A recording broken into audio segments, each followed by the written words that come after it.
አማራ ክልል ላይ በቅርቡ ሙስሊሞች ተገደሉ፣ መስጊድ ተቃጠለ ብለው ፖለቲካ ሰርተው ይመጣሉ። እንዳትረሱ። በተለይ ሙጂብ የሚባል ስልጤ ሽንታም የነበረ በጭባጫ የነበረ እኮ ነው። ሽንታም አሁን ከአብይ ጋር ቤስት ፍሬንድ ናቸው። የዶክተር አብይ ወዳጅ ሙጂብ ይባላል። ያሳዝናል። ስለዚህ እኔ አብይ ጴንጤ ነው ለማለት እየተቸገርኩ ነው። አይ ቲንክ ጴንጤዎቹም አይናቸውን ገለጥ እያደረጉ እያዩ ይመስለኛል። ይሄ ሰውዬ እውነት ክርስቲያን ነው? ከክርስቲያኖች ጋር ነው የሚሰራው ወይስ በክርስቲያን ስም ቁማር እየተጫወተ ነው እያሉ ጴንጤዎች ራሱ ቀና እያሉ እያዩ ነው። ምክንያቱም በዚህ ደረጃ እነ አህመዲን ጀበል ብዙ ነገር እያደረጉ እያየን ኢትዮጵያ ላይ በሰላም የሚኖረውን ህዝብ ቴክ ኦቨር ለማድረግ በእስልምና መተዳደር አለበት፣ በሸሪያ መስተዳደር ኢትዮጵያ አለባት። ማጆሪቲ እኛንን ያሉትን ፖለቲካ አፈር ከድሜ ያበላውላቸው ከነ ማስረጃው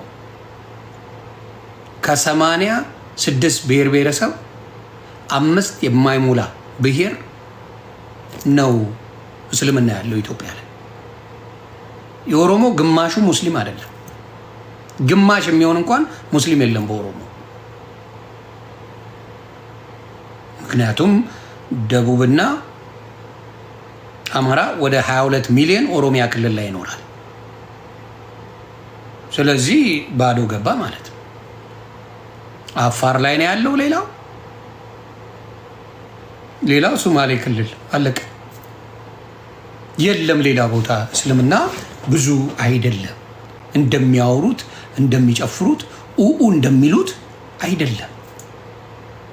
እንደ ማህይም ስለሆኑ አብዛኞቻቸው ያው ኤጁኬሽናል ባክግራውንድ ብትሄድ ወፍ የለም። እንደሚጮሁት አይደለም። ግን ኢትዮጵያ በሸሪያ መተዳደር አለባት ብለው የሚሉ ናቸው። ደቡብ ክልል ፕሮቴስታንትና ኦርቶዶክስ ነው ያለው ከስልጤ በስተቀር እና ትንሽ የጉራጌ ሙስሊሞች አሉ፣ አለቀ። ብዙ የምናውቃቸው ጉራጌዎች ኦርቶዶክስ ክርስቲያን ናቸው።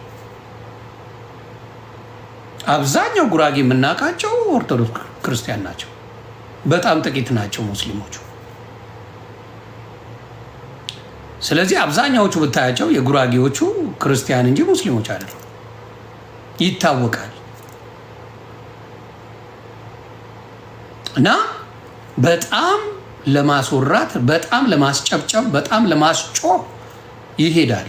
እና የውሸት ፖለቲካ ይዘው እንደሚሄዱ ካወቃችሁ ምን ይሆናል? ነገሩ ይቆማል ማለት ነው። የፈራችሁትን ያህል እነዚህ ነው እንደምንፈራው የሚለው ሀሳብ ጭንቅላት ውስጥ ይገባል።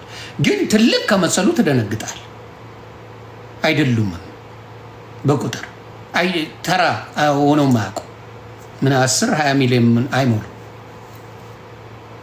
እውነቱን ነው የምነግርህ፣ አይሞሉም ኢትዮጵያ ላይ። ግን የእንቁራሪት ጩኸት ብዙ ነው። እንቁራሪት ሲጮህ በጣም ይቀውጠዋል። አንበሳ በሳይለንት ነው የሚጓዘው፣ እንቁራሪት ትጮዋለች በጣም።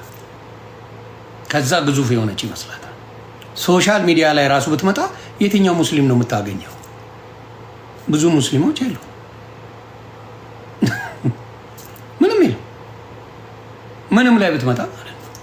እና ግን ውሸቱ እኔ ሙስሊም እምነቱን ባመነበት መኖር ይችላል፣ ችግር የለብኝም።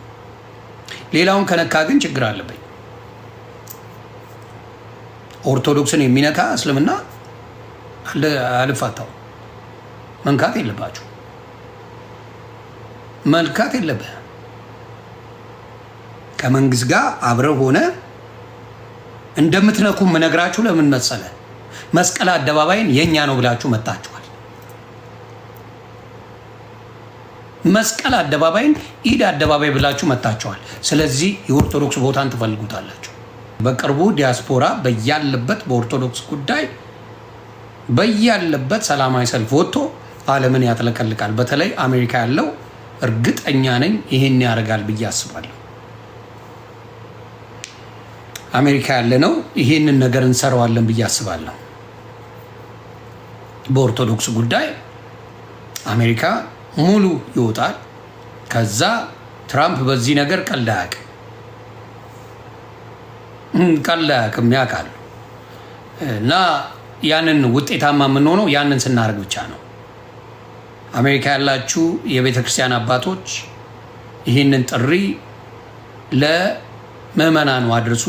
ምዕመናኑ በእርግጠኝነት ይህን ነገር ይወጣል፣ ይህን ነገር ያደርጋል፣ ይህን ነገር ያደርጋል። እና ምን ይሆናል? ዓለም ይስማው። ዓለም ከሰማው በኋላ ችግር የለውም። ስለዚህ አሁንም የኦርቶዶክስ ልጆች በዚህ ነገር ላይ ይሄ ነው